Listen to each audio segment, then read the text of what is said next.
You are under arrest. You are being detained. I need you to come with me to the main floor and put your hands where I can see them.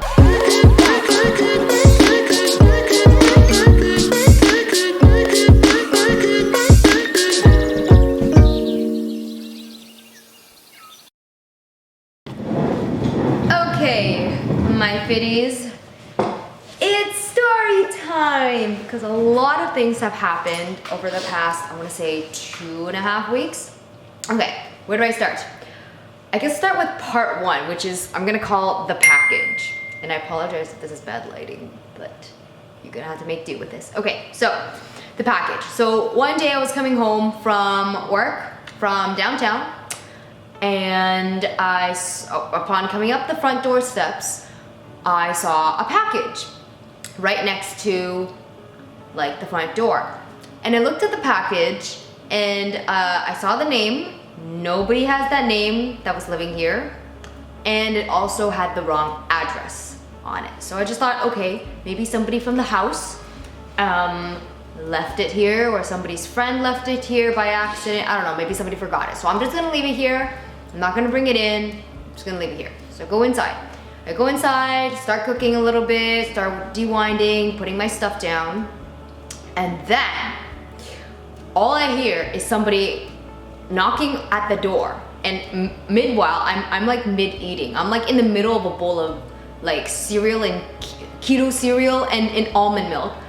And all I hear is a knock on the door, and I turn around and a police officer was already walking into my room, and he's like, you are under arrest, you are being detained, I need you to come with me to the main floor and put your hands where I can see them. And I'm just like, what?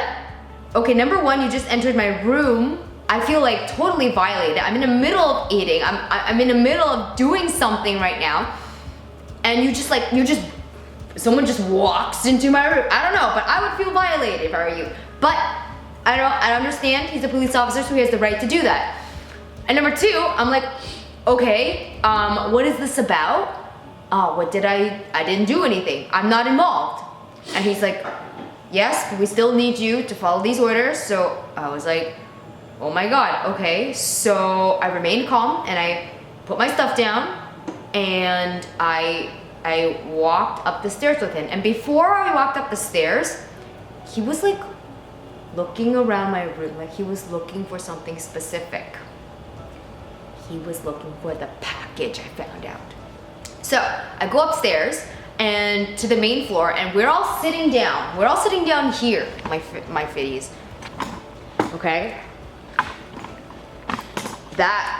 Okay, do you see that the sink over there? Okay, there used to be like those chairs, those 1, 2, 3, 4 chairs, used to be positioned right there. And we were sitting like students in detention, okay? Over there, by the stove, right in front of the stove. And the police officers were surrounding this entire area. There was 10 of them. And there was like 8 of us. Like there was almost 1 police officer per person. So I'm freaking out a little bit on the inside, and everybody else from the house was sitting there too. So a part of me felt like relieved, like, okay, I'm not alone on this. Like, it's not just me. Because I know I didn't do anything. And knowing that truth has really brought me through the entire thing. Knowing that I had nothing to do with it, I'm not involved, that just like gave me the power. Okay, so we were sitting across from there. Nobody was really telling us what was happening. We were all like super confused and super lost. We were all just twiddling our thumbs in a reckless mess, waiting for the next thing to happen. And the police officers eventually said, oh, does everybody know what this is about? Did you know you guys can get a lawyer? Did you know you can get a lawyer? And we're just like, no, we don't know what's happening. So I put my hand, I'm like, none of us really knows what's happening. Can you just let us know? And they're like, okay, so you are all being detained right now, which basically means you can't leave the area, you can't leave the house, because we are under investigation for a package for substance. This was apparently for heroin. They didn't outright say heroin, but I found out, I think through somebody else, it was heroin. And so my mind flashed back to that package that I saw outside the door, and I thought, wow, is this what it's about? Because somebody really effed us over. So this was like 2 hours of sitting there and waiting. And as the minutes grew by and the time was ticking, and I knew that I was supposed to get things done, that I'm not getting things done, and I just felt like I just started to feel really, really anxious, and I felt like the night was just going on and on and on. So eventually they took us out one by one, took us to a private room, and they started interviewing us, like how many people live in the house. Of the people who lived upstairs, who of them do you recognize? Did you see anything suspicious happen? And when it was my turn, luckily I got two really nice police officers. Okay, it was a guy and it was a girl, so they both took me to my room. So I went downstairs to my room. They took a quick look around. Again, it was a different guy and girl than the police officer that busted into my room. And they asked me a few questions. They said, okay, who lived here? Did you see anything suspicious happen? And I said, okay, yes, I recognized that there was a package outside, but it wasn't for us, so I just left it there, didn't do anything, didn't bring it in, da da da da. I think I found out that somebody brought it in, but they put it on the ledge because they thought it was for somebody, but it wasn't for them.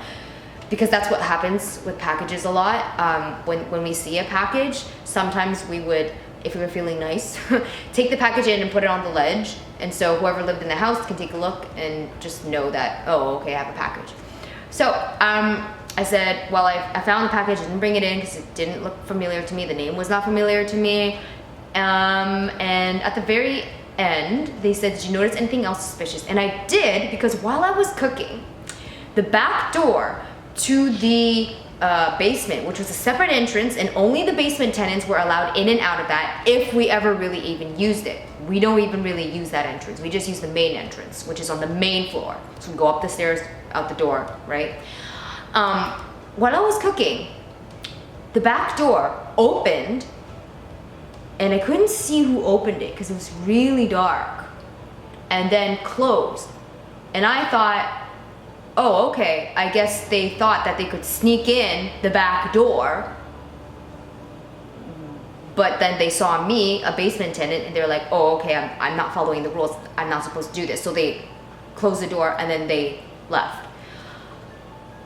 That might have been the person related to the case. I don't know. I couldn't see who opened the door. Now, I know the door has opened because it wasn't just like, hey, yeah, the wind cracked open. No, it was like I opened the door and then I closed it. So that happened, and then I ignored it, right? While I was cooking, I was like, okay, whatever, they're just being dumb. So I go back inside to my room and I start eating, and then later on, I go back outside to do something, and I noticed that it's cold. Like the first thing I noticed when I opened my bedroom door was that, oh my God, it's cold. And so I looked to the left, which was where a separate entrance was, and the door was wide open. And I was like, okay, whatever. So I close the door and I go back to my room. So I told them this, and they took notes, right? They took notes.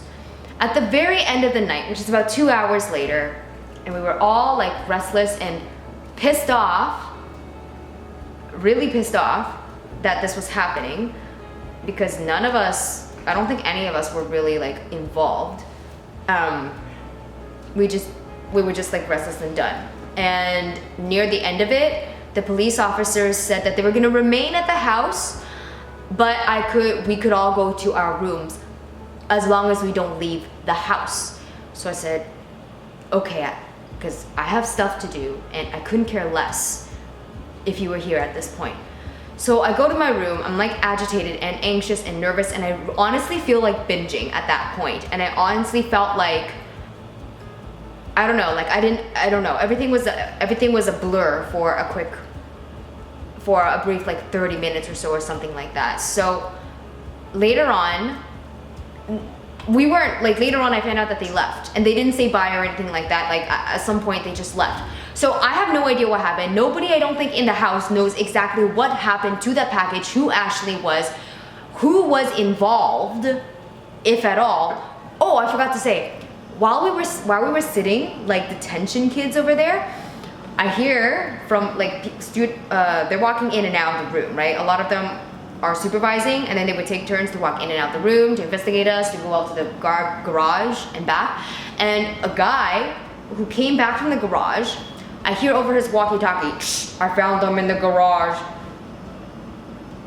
What did they find in the garage? The people, the package, the drug dealing package, because at this point it was missing. I don't know. So I don't really know what happened. Nobody knows what happened. This was like, I want to say mid-November. This was mid-November, 2019.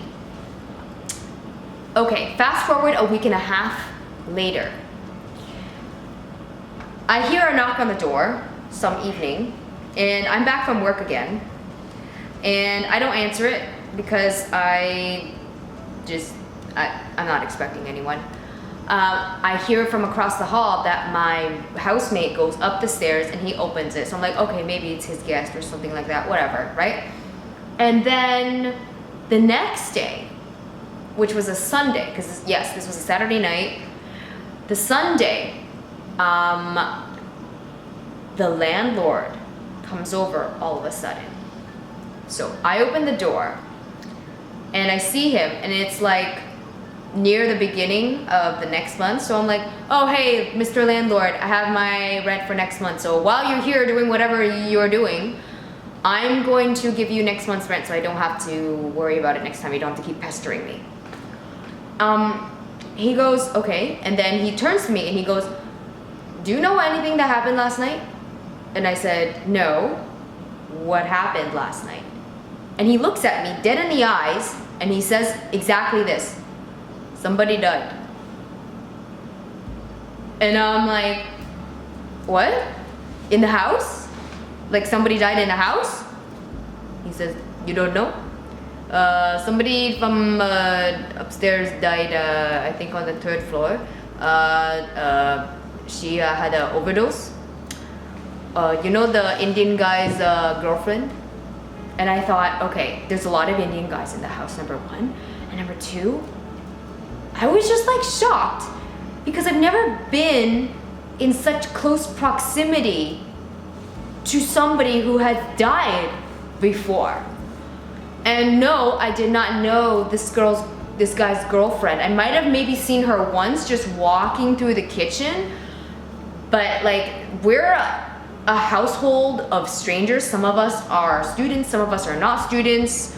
Sometimes when you walk in the house, I don't even know that you live here. That's the kind of house I unfortunately live in right now. And I would have another way where we're all friendly and we actually know each other and all that, but that's just the way that the landlord had set it up, and nobody has really made efforts to make friends with each other. Mind you, the people in the basement at this moment are nice to each other, are pretty nice to each other. So other than that, the people upstairs they're all just like really reserved and to themselves. So I didn't know this girl at all. And looking back, I don't know if that is a blessing or a curse. I choose to see it as a blessing because had I known and was very close to this girl, I think I would have been really devastated that this happened. But praise her soul, she is with God now and she's in a better place. For whatever reason, God decided it was time, and so she went.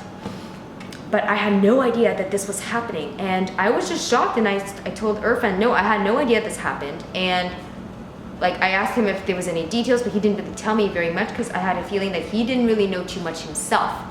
So I thought about it for a while, and later on I discussed this with my housemate, and he said, yeah, because yesterday when somebody was knocking at the door and I opened the door, it was like a bunch of police and firefighters for some reason.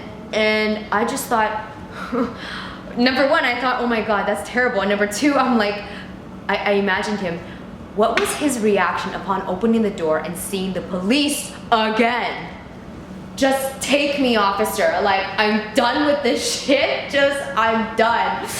But like, it's really shocking. And then I thought a little bit more, and I said to him, do you think this has anything to do with the package that we got the last week? Was it her that overdosed? Like, I don't know. I don't know if they've ever even found the people or found the package, right? So I never knew what she looked like or anything like that. Okay, so fast forward one day forward, people on the main, I get a text message. Sorry, I don't even know where to begin. I get a text message from one of my homies that lives upstairs, and she goes, Linda, can you call me ASAP?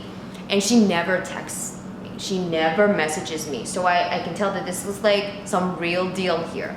So when I had time, like I got back to her and I said, hey, M, what is this about? And she goes, okay, I'm in the middle of doing something right now, but like you need to come upstairs because I can't multitask. And I can hear like bags shuffling in the back and like she's reeling from across the room. I'm probably on voice message or something like that, voice speakerphone or something like that. So I go upstairs, and at the minute I open her door, I see boxes and I see clutter and I see like just things being packed away. And she was packing up her house. She told me, Linda, everybody in the house needs to leave within the next 24 hours because the police are shutting down the house. And so I was like, what the hell? Nobody has told me this. Who told you this? When did you find this out? And like a bunch of things were racing through my head because I was not ready to leave. Nobody has told me this. I have not heard from the landlord a single thing about moving out. And if I were to move out, where would I go? Because I was already 12 hours behind everybody else who already started packing, which was everybody on the main floor and everybody that lives upstairs from the main floor. So I was like, she was like, okay, well, the landlord told me that this is gonna happen, and they're gonna kick you out. They're gonna kick you out, and they're gonna board up the house. So I was freaking out a little bit, but I stayed calm, and I went downstairs, and I called the landlord, and I said, this is what I'm hearing from M. Is this true? And he goes, there's nothing to worry about. It's just the people on the main floor and upstairs, okay? Not the basement, okay? And I go, okay, so a part of me feels a little bit rested, but a part of me also feels a little like, you are the landlord, and I'm supposed to know about things that happened in the house. I have not heard a single thing. I know that I'm not being kicked out, but I need to know. I have the right as a tenant to know what is going on in the house, if somebody died, you know, things like that, just, right? So, thank goodness that I dodged a bullet, because when I was looking for a house, I was considering the room on the main floor right next to the entrance. I was considering that, but then I was like, but I like exercising and doing tuck jumps, and that's not gonna be fair to the people living downstairs, so I chose the basement. I dodged a bullet. So I wanna thank God for telling me to follow my intuition and get the room in the basement, because not only am I not affected by the move, but like I wouldn't have really anywhere to go, right? So I'm so thankful. I'm so thankful for the way that things that have happened the way that they did. So right now the house is more or less empty. There's nobody that lives on this floor. There's nobody that lives above these floors. It's just me and two other guys living downstairs. And I am just kind of shocked and almost kind of rejoicing that this is happening, because now there's nobody smoking in the house. Let me tell you, the days leading up to the day that I heard the knock on the door, which was actually the police and the fire officer coming, I have smelled an incessant amount of weed or whatever it was in the house, and everybody knows that they're not allowed to smoke. So I'm thinking, was it the girl that was smoking indoors? Because they found her unconscious in the boyfriend's room. Like, I think she was just sleeping over or something. I don't know. So after that I realized, you know, there's not as much smoke. There's not as much smoke. I'm not getting those weird dreams anymore. I'm joking. But there's not much smoke. And so that's a plus. And the house is a lot more quieter. That's another plus. What else? It's a lot less messy. That's another plus. There's not as much yelling, because sometimes they would yell at each other in this main floor, and just, I don't know. Not that this house was ever too loud, but there's so much more space. And if I wanted to, I could bring my laptop upstairs here, because it's pretty quiet now. I just like it a lot more, and it's a lot more spacious, so that I can, you know, have more room to myself, because I'm always either in my room or I don't know, it just gets kind of in a room. All the energy is too mixed up. It's my sleep space, work space, school space, yoga space. It's just too much energy all in one room. So I'm just looking on the bright side of everything. Now, I don't know what's gonna happen with this house. I think what the landlord has planned is to revamp the house, because at this point, he's not allowed to have anybody living on the main floor or upstairs. Might have been for legal reasons. I know he's done a lot of like illegal stuff, right? Like not abiding by some of the house rules. Like you're only allowed to have a certain amount of tenants, you're only allowed to have a certain amount of rooms, the rooms have to be a certain space or something like that. But I think he's revamping the house because I overheard him having a conversation with somebody who was like, I don't know, like, he's like, I want this, and I want this, and I want this. So I don't know, I have no idea. But at this point, I'm just going to wait it out and see what happens. And I know that only the best thing is gonna happen. And if we do get new people that move in and new construction, I hope that it will be even better than before. So that is my life. So far, that has been a little bit crazy. And there's one more story that I do want to tell you, but I'll save it for another time.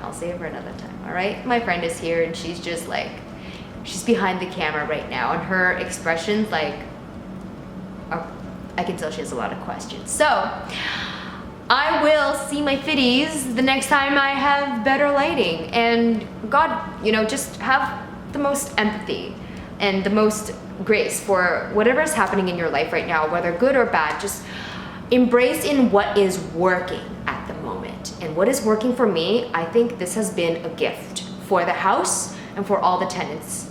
Okay? I love you to the moon and back, and namaste. Let's go take a look at some of the empty rooms that people have moved out of. So this will be a chance for me to get to see all of the rooms too myself, since I never see all of them. So this is one of them on the main floor. And then we have this one, which is a shower. And this is a bathroom.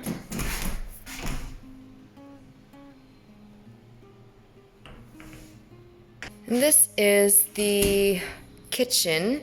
Now, we were all sitting there for the police thingy-majig. Those are the chairs. Okay, we're sitting on. Fridges are now all empty. There's this room.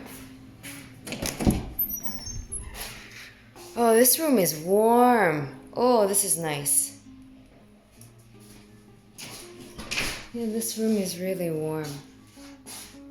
This room is quite smaller too. Fridge here. Wow. There was still stuff here. Oh my goodness. Ugh.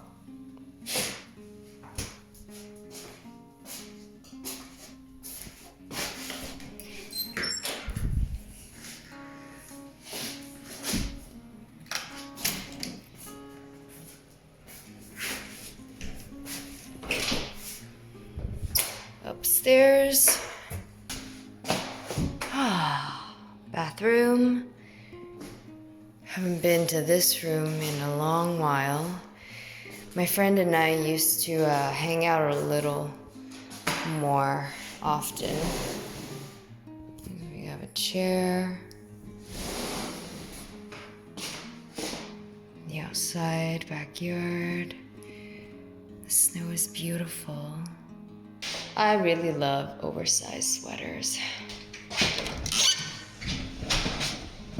Next room. Okay.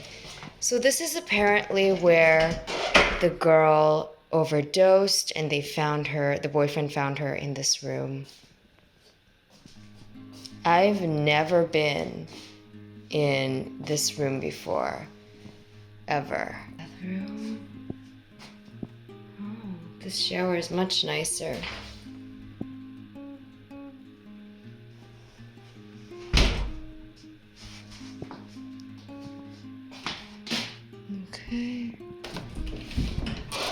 This is somebody's shared bathroom. Oh wow, it's so warm here. Oh, I love how warm it is. I don't know what this is, but it's locked.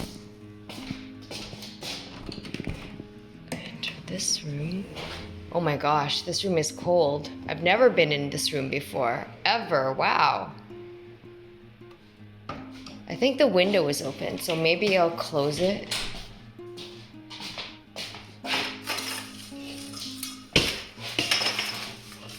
Yeah, the window is open. No wonder it's cold.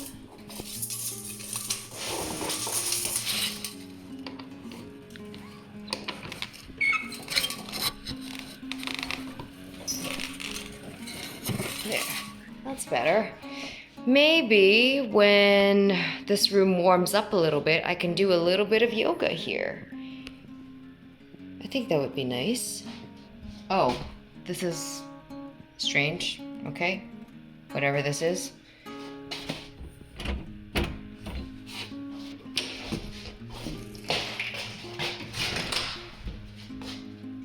Ah, this room is warm as well. Oh, I love these warm rooms.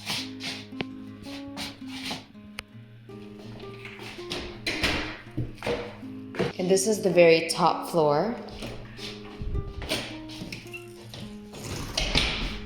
This is the room with the balcony. Wow. I've never been here. This would be nice. Whoa. Oh, sorry, I didn't know you were still here. No. So I accidentally didn't know that one of my housemates came back and he's just using the shower for the time being, then he's leaving. And this is another shared bathroom. Can't find the light. Oh, is the light there? I guess the light's here. Oh, there we go. Hi. And then we have this room. Oh, I remember being in this room just years ago. And then this one. So those are all the rooms in the house, more or less. The first time me living here for like 5.5 years that I've actually seen all of them. So I have my favorite one. My favorite one is the one that I said that I might do yoga in later on. I'm waiting for it to warm up right now. So I'm super duper excited. Yeah, I have to go to work soon. So I'll leave you guys at that and we'll see you in the next clip.